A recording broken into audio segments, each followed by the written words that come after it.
నమస్కారం ఘంటారావానికి స్వాగతం. ముందుగా ప్రధాన అంశాలు. హైదరాబాద్లో స్కై రూట్ ఇన్ఫినిటీ క్యాంపస్ను ప్రారంభించిన ప్రధాని.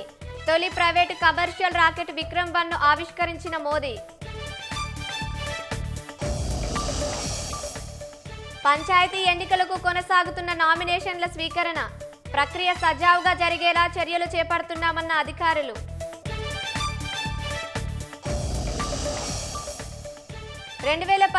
గ్రూప్ 2 ర్యాంకర్లకు హైకోర్టులో ఊరట. సింగిల్ బెంచ్ ఉత్తర్వుల్ని సస్పెండ్ చేసిన సీజే ధర్మాసనం. ఫోన్ ట్యాపింగ్ కేసులో మళ్లీ సిట్ విచారణ. మాజీ సీఎం కేసీఆర్, ఓఎస్డీ రాజశేఖర్ రెడ్డిని ప్రశ్నించిన అధికారులు.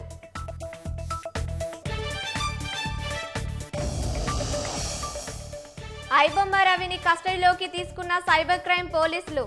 నిందితుడిని మరో 3 రోజుల పాటు విచారించనున్న అధికారులు.